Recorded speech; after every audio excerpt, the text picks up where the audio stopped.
September 1st, 1943. Rabaul Airfield, New Britain. The tropical heat hangs heavy and suffocating inside the canvas operations tent, thick with the smell of sweat and aviation oil. Lieutenant Commander Saburo Sakai, Japan's famed one-eyed ace, scans the paper in his hands, and a sharp, incredulous laugh breaks the humid silence. To him, the intelligence report reads like a joke, a desperate American delusion. They call this new machine the Hellcat. The specifications claim it is a Leviathan heavy as a bomber, wider than a transport, weighing nearly twice as much as the nimble Mitsubishi Zero waiting on the airstrip outside. Through the open tent flaps, Sakai looks out at his squadron's Zeros, those sleek, lethal scalpels that have carved up the Pacific skies for 2 years. He believes he is looking at perfection. He believes the Americans have simply built a flying brick. What neither Sakai nor the confident pilots around him realize is that the ink on that report marks their death warrant. In exactly 30 days, this bloated failure will initiate the systematic extermination of the Imperial Navy. It is a machine that will trade poetry for physics, turning the art of dogfighting into an industrial slaughter, achieving a 19-to-1 kill ratio that defies logic. The pilots laughing in that tent are merely ghosts who haven't accepted their fate yet. The confidence of the Imperial Navy in that autumn of 1943 isn't born of arrogance. It is born of cold, hard arithmetic. Since the first bombs fell on Pearl Harbor, their dominance has been absolute. They have swept the British, the Dutch, and the Americans from the skies with losses so negligible they seem like clerical errors. 2 planes lost over Darwin to destroy 29 lost at Pearl Harbor to crush an entire fleet. The architect of this massacre is the Mitsubishi A6M0. It is an aircraft that defies the known laws of aviation engineering, fighter with the reach of a bomber and the agility of a swallow. American engineers, baffled by captured wreckage, initially thought the performance charts were fakes. But the secret of the Zero is a terrifying compromise. It is made of a classified featherweight alloy called extra superduralumin. To achieve its godlike performance, it sacrifices everything else. No armor plating shields the pilot. No heavy liners seal the fuel tanks. It is a sword without a hilt, dangerous and fragile, built on the philosophy that if you are fast enough, you never need to be hit. When the first whispers of the F6F Hellcat drift in through neutral channels in Sweden, the numbers simply don't add up for the Japanese command. The Hellcat is a monster, tipping the scales at over 12,000 pounds, fully loaded, double the weight of a Zero. It is dragged through the air by a massive radial engine and armored like a tank, carrying thousands of rounds of ammunition and self-sealing fuel tanks. Captain Minoru Genda, the mastermind behind Pearl Harbor, waves the specs away with contempt. To the Japanese mind, the Americans are trying to solve an art problem with a sledgehammer, attempting to replace pilot skill with gross tonnage. In a turning fight the duel for which every Japanese pilot lives, physics dictates the Hellcat will be a helpless, drifting whale, but the first reality check arrives on September 30th over the isolated speck of Marcus Island. Petty Officer Yoshio Fukui is flying a routine patrol when he spots 6 dark blue silhouettes against the glare of the Pacific sun. They are hulking shapes, huge-bodied with wings that look abruptly short. His instinct tells him they are bombers, perhaps B-25s on a strange course. But when they turn, they move with the predatory snap of fighters. Fukui engages, his hands moving with the unconscious grace of a master swordsman. He banks his Zero into a violent turn, waiting for the heavy Americans to overshoot, to drift wide and expose their tails. It is the move that has killed hundreds of Wildcats and P-40s. But the Hellcat doesn't play by the old rules. It doesn't turn. It roars vertical. Its Pratt & Whitney double Wasp engine, screaming with 2,000 horsepower, nearly double the power of Fukui's fighter drags the heavy blue plane, straight up into the stratosphere at 3,500 feet per minute. Fukui watches, helpless, as his Zero stalls, gasping for lift in the thin air, while the Hellcat performs a hammerhead stall turn at 15,000 feet, dropping back down like a guillotine blade. The 6 American guns don't just fire. They erupt, shredding Fukui's aircraft with a volume of lead that feels like a solid wall. He survives only by throwing his ruined plane into a spin, leaving his wingman and his confidence burning in the ocean below.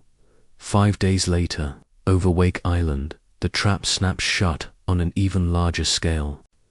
Lieutenant Yoshio Shiga leads 12 Zeros from the dizzying height of 20,000 feet, spotting 12 Hellcats below. It is the perfect setup. Altitude, surprise, position. They dive, screaming down to feast on the unsuspecting Americans. But the Hellcats don't scatter. They don't panic. They simply nose down and accelerate, their mass turning into unstoppable kinetic energy.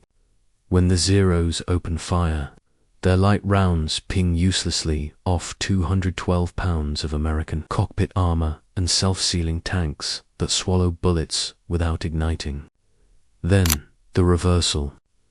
The Hellcats pull up, their massive engines hurling them back toward the sun, leaving the lightweight Zeros struggling in their wake. Lieutenant Shiga watches in horror as the prey becomes the predator. The Hellcats swoop down from above, hawks on sparrows. He would later write using speed that the Zero can technically achieve, but physically cannot sustain. 8 Zeros fall in flames. Not a single Hellcat is lost. By November, the truth is spreading like a virus through the barracks at Rabaul. Lieutenant Commander Takeo Tanamizu gathers his men, his face grim. "Forget what you know," he tells them. "They don't fight like us. They are not warriors. They are executioners. The Americans have industrialized the dogfight. They utilize a doctrine of energy fighting, slashing through the sky in coordinated pairs, dictated by unseen radar controllers on ships 50 miles away. The Japanese pilot is a solitary samurai, squinting through the clouds, searching for a duel. The American pilot is a component in a vast, integrated machine, fighting with a map of the entire sky provided by radio. Commander Mitsuo Fukida, staring at the bullet-riddled survivors of these clashes, realizes the horrifying math of the new war. An American .50 caliber bullet strikes with the force of a sledgehammer, tearing airframes apart. The Japanese 7.7 mm rounds are like bee stings against the Hellcat's hide. They are fighting a tank with a rapier, and they are doing it blind. As 1944 dawns, a new catastrophe unfolds: the human collapse.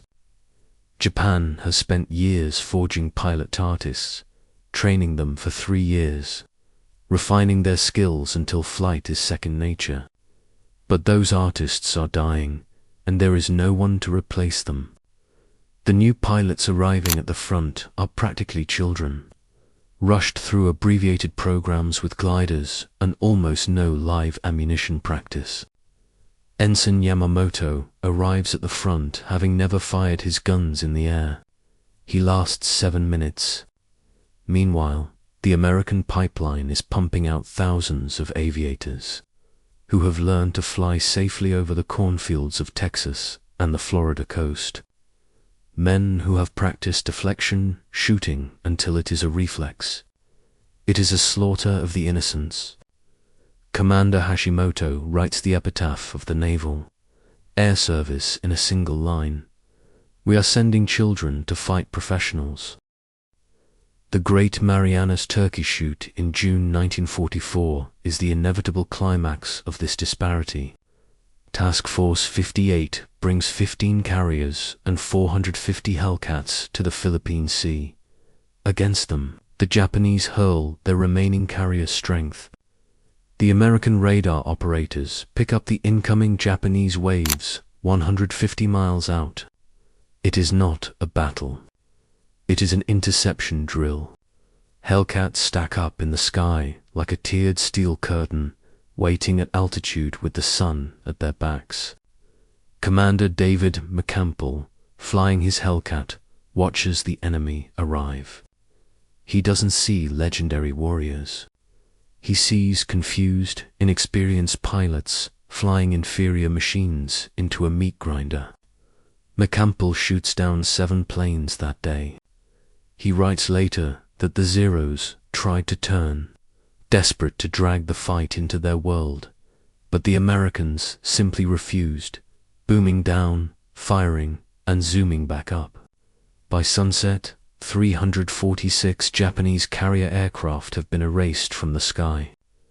The Americans lose 30. The sea is dotted with the burning pyres of the Imperial Navy's air. The psychological toll on the survivors is shattering. Doctors call it Hellcat psychosis. Japanese pilots are no longer engaging an enemy. They are throwing themselves against a system they cannot comprehend. By late 1944, at Leyte Gulf, McCampbell sets an impossible record, destroying 9 enemy aircraft in a single 90-minute sortie. He runs out of ammo before he runs out of targets, his Hellcat untouched. The disparity is so total that it breaks the Japanese spirit. Admiral Onishi, seeing no other path, formulates the darkest calculus of the war. If a skilled pilot cannot survive a dogfight against a Hellcat, perhaps he can survive long enough to crash into a ship. The kamikaze is born not from fanaticism alone, but from the realization that conventional combat is now suicide without purpose. In a cruel twist of fate, Hiroyoshi Nishi, the devil of Rabaul and Japan's greatest ace, is killed not in the cockpit of his fighter, but as a helpless passenger in a transport plane. Swatted from the sky by a Hellcat, he couldn't fight by the time the American fleet closes in on Okinawa in 1945. The Hellcat has evolved again. The F6F5 screams into battle with water injection systems boosting horsepower even further, and computing gun sights that do the math of killing for the pilot. Saburo Sakai, surviving against the odds, encounters these new beasts and realizes the gulf is unbridgeable. He throws his Zero into loops, rolls, and desperate skids, maneuvers that would have shaken any previous opponent. The Hellcat behind him follows casually, effortlessly, matching every move with terrifying patience. Sakai survives only because the American makes a rookie mistake with his drop tank. But the message is clear: the age of the samurai is over. The Hellcat doesn't just dominate, it hunts. During the desperate kamikaze waves of Operation Iceberg, Hellcats form the great blue blanket over the fleet, their mowing machine tactics hacking down suicide planes with grim efficiency. They achieve a kill ratio of nearly 20-1, preserving the fleet by turning the sky into a graveyard. On August 15, 1945, at Atsugi Airfield, the silence is deafening. Captain Gender stands among the wreckage of his Air Force cobbled together, planes with empty tanks and teenage pilots who will never have to die. He listens to the Emperor's voice crackling over the radio, announcing the surrender. That same afternoon, thousands of miles away, Ensign Clarence Moore, flying a Hellcat, puts a quick burst into a lone Japanese dive bomber. scoring the final aerial victory of the deadliest conflict in human history. The war ends not with a bang, but with the roar of a double Wasp engine fading into the clouds. When the occupation forces land, American Hellcats touch down on Japanese soil, taxiing past the lines of defeated mechanics and pilots. Lieutenant Robert Vrochu, an ace with 19 kills, climbs out of his massive blue fighter. The Japanese crowd around, touching the cold metal, staring at the oil-streaked belly of the beast that destroyed their empire. Vrochu explains, through an interpreter, the staggering durability of the plane, how he can dive it until the rivets scream and it never breaks. But the real revelation comes later, when Japanese engineers strip the Hellcats down.